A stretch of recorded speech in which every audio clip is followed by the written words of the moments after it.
जय हिंद भाई। सबसे बड़ी दुविधा तब होती है जब दो आईपीओ क्लैश हो रहे हैं और मजे की बात यह भी नहीं, दो बड़े आईपीओ भाई एलजी इलेक्ट्रॉनिक्स 11,600 करोड़ का, टाटा कैपिटल 15,500 करोड़ का आईपीओ, दोनों मिलाकर अपने आप में कुछ 27,000 करोड़ के आसपास के आईपीओ, दोनों आपस में क्लैश हो रहे हैं। एक दूसरे के फंड फ्री नहीं हो पाएंगे दूसरे के लिए।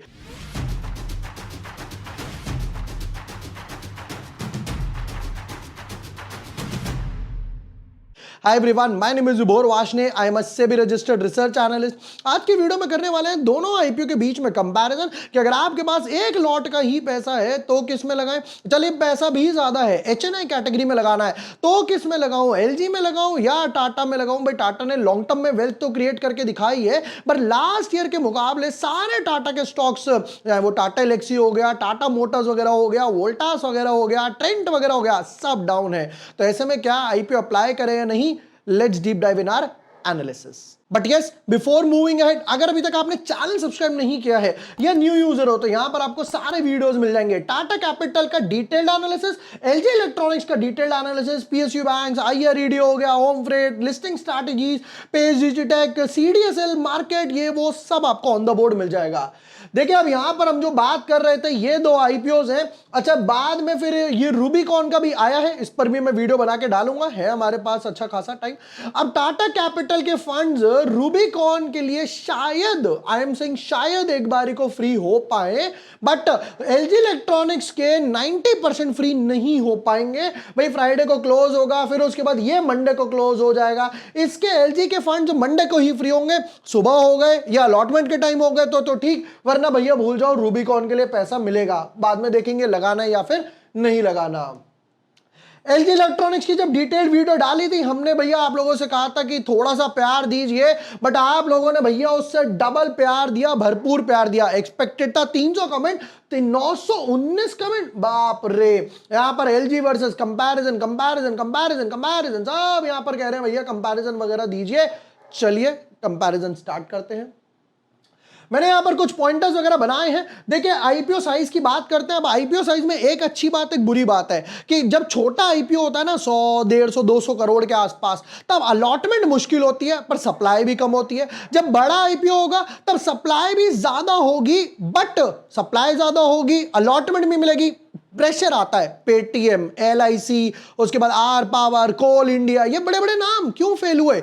इतनी बड़ी सप्लाई थी, सबको मिल गया, सबके पास भरा पड़ा है, जो आजकल वोडाफोन यस बैंक का हाल हो रहा है।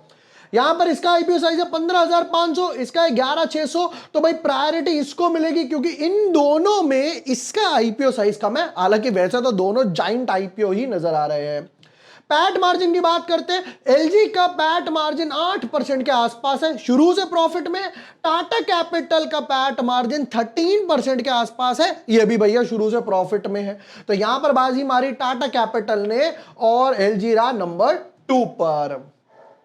पी रेशो की तरफ नजर मारे, टाटा कैपिटल का है 33, एलजी का है 37, ऑलमोस्ट दोनों का सिमिलर ही नजर आ रहा है। बट अगेन फिर भी यहां पर टाटा कैपिटल रहा नंबर 1 पे और एलजी रहा नंबर 2 पर। नेक्स्ट की बात करते हैं यहां पर। अब देखो यहां पर एक चीज क्या आ रही है, एलजी जो है वो बिल्कुल डेट फ्री कंपनी है, इसके ऊपर कोई भी डेट वगैरह नहीं है। तो यहां पर इसके पैट मार्जिन इंप्रूव हो गए, ईपीएस इंप्रूव हो गया और ऑटोमेटिकली पी रेशियो इंप्रूव हो गया। ये तीनों जो है ना ऑटोमेटिकली लिंक्ड है।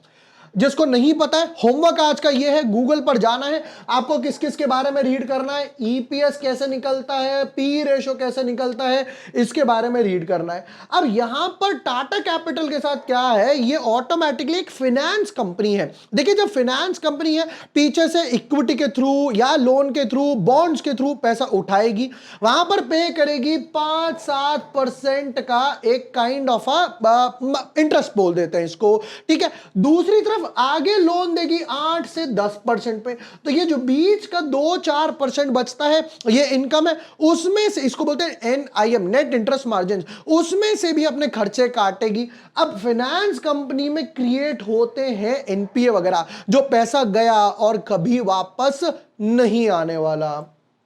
ये थोड़ा सा प्रॉब्लम आएगा टाटा को कि भाई यहां पर फाइनेंस कंपनी है तो मार्जिन प्रॉब्लम आएगी, बट मार्जिन से भी बड़ी प्रॉब्लम आएगी एनपीएस वगैरह की। तो यहां पर बाजी मारी है डेट के कॉलम में एलजी ने। अब चलते हैं लास्ट वगैरह पर। देखिए यहां पर टाटा का जो हम लोगों ने एक्सपेक्ट करा था, मैंने मेन वीडियो में भी बोला था कि टाटा वालों को आईपीओ लाना नहीं था, ये जबरदस्ती आरबीआई की रिस्ट्रिक्शंस की वजह से आईपीओ ला रहे हैं, बिना मन के कोई काम करे। मोस्ट इंपॉर्टेंट यहां पर भी मैंने एक्सप्लेन करा था मेन वीडियो में, अनलिस्टेड मार्केट में ये ट्रेड कर रहा था 1100 रुपए का, अब आईपीओ आया है 326 रुपए पे। भैया 66% तो अनलिस्ट मार्केट ऑलरेडी डाउन हो गया।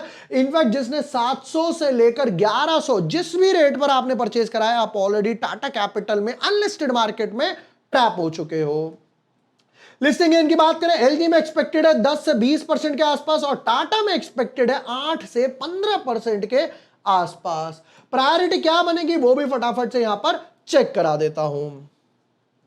देखिए अगर एक लॉट का पैसा है तो डेफिनेटली आपको एलजी में अप्लाई करना है। कंपैरेटिव टाटा से छोटा आईपीओ है, मार्जिन अच्छे हैं, डेट फ्री कंपनी है, लिस्टिंग गेन ज्यादा नजर आ रहे हैं, कंज्यूमर इलेक्ट्रॉनिक्स की कंपनी है।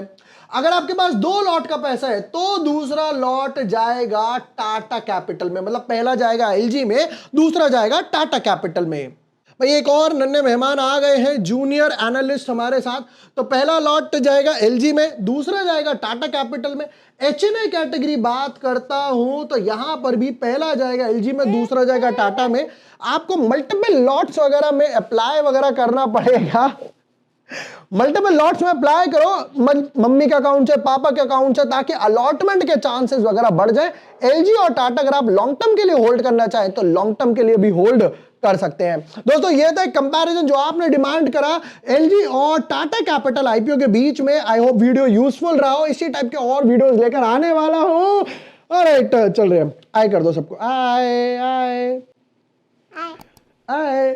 Alright, thank you for watching, lots of love.